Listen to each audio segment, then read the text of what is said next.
गेस्टाल्टिज्म यानी गेस्टाल्टवाद, इस बारे में मैंने पहले थोड़ा सा चर्चा किया था। मैंने कहा था कि गेस्टाल्टिज्म जिस शब्द से बना है उसको कहते हैं गेस्टाल्ट। गेस्टाल्ट भारत का शब्द नहीं है, कहाँ का है? एक जर्मन वर्ड है, ठीक है। इसका इंग्लिश देखेंगे तो इसका इंग्लिश टर्म होता है कॉन्फ़िगरेशन, ये इंग्लिश वर्ड हुआ। और इस इंग्लिश का वापस हिंदी देखेंगे संपूर्णाकार। अब ये हुआ हिंदी शब्द। ये जो गेस्टाल्ट टर्म लग रहा था, देख के लग रहा था इंग्लिश है, लेकिन इंग्लिश का टर्म नहीं है। कहाँ का टर्म है? जर्मनी का ये टर्म है। गेस्टाल्ट एक जर्मन शब्द है। जब इसको अंग्रेजी में रूपांतरित करें तो शब्द मिलता है कॉन्फ़िगरेशन, और कॉन्फ़िगरेशन को वापस हिंदी में करते हैं तो अब भारत के पढ़ने के लायक हुआ संपूर्णाकार, यानी कि percept the things as a whole, किसी भी चीज को एज ए होल कंप्लीट रूप से परसेप्ट करना, वही परसेप्शन कहलाएगा।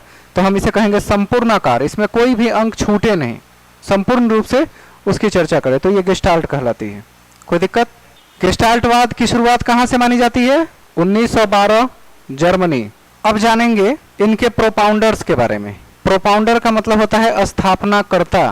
प्रोपाउंडर में सबसे पहला नाम आता है वर्दाइमर का, दूसरा नाम कोहलर, तीसरा नाम कोफ्का और चौथा नाम लेविन। ठीक है, कितने नाम मिले? 4 नाम। वर्दाइमर, कोहलर और कोफ्का ये तीनों जर्मनी के रहने वाले थे, और अंतिम वाला व्यक्ति अमेरिकन था जो बाद में इनके सिद्धांत में आके शामिल हुआ। हाँ, तो ये दूसरा सिद्धांत पढ़ रहे हैं। जर्मनी का रहने वाला था वो, अमेरिकन फिलोसफी को उसने प्रमोट किया था, उसका सपोर्टर बना था। इसका मतलब थोड़ी एक अमेरिकन हो गया। आप जॉन डेवी की थ्योरी यहाँ पढ़ते हैं तो जॉन डेवी अमेरिका के हैं तो हम भी अमेरिकन हो जाए थ्योरी पढ़ के। काम था, अच्छा लगा तो सपोर्ट किया, बस उतनी ही बात है। हर आदमी को फिलोसफी का एक हिस्सा पसंद है। मेरा पसंद कुछ और है, दूसरे का कुछ और है। तो वही है कि शिकागो फंक्शनलिज्म में कौन कौन लोग शामिल हुए बाद में आके, तो बहुत सारे नाम है उसमें। प्रोपाउंडर मतलब होता है स्थापनाकर्ता, अगर नहीं हो तो हिंदी जिनको जरूरत हो लिखते चलिएगा। स्थापनाकर्ता, जिसने इसकी स्थापना की। ध्यान यहाँ है सबका, कोई चीज मिस नहीं हुई है। गेस्टाल्टिज्म एक ब्रांच है जिसको गेस्टाल्टवाद कहते हैं। 1912 में इसकी स्थापना हुई, कहाँ पे? जर्मनी में। गेस्टाल्टिज्म गेस्टाल्ट शब्द से बना है, और गेस्टाल्ट शब्द कहाँ का है?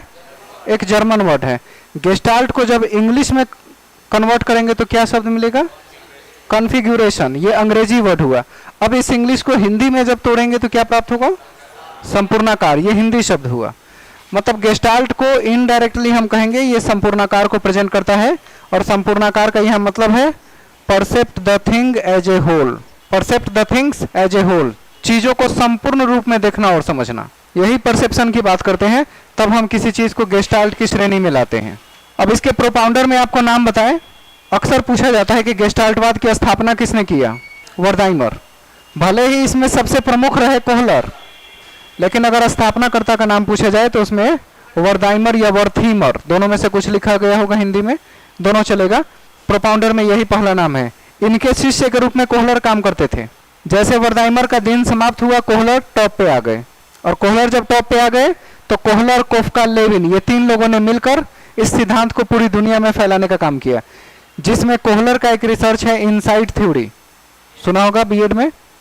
सूझ का सिद्धांत किसने प्रस्तुत किया? तो कोहलर कौन है? गेस्टाल्टियन है। डायरेक्ट थ्योरी लिख के पूछा जाता है सूझ का सिद्धांत निम्नलिखित में से कौन सा सिद्धांत है? तो बहुत से लोग कहते हैं व्यवहारवाद का सिद्धांत है।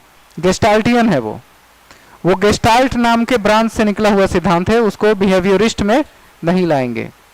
अब क्लियर हुआ?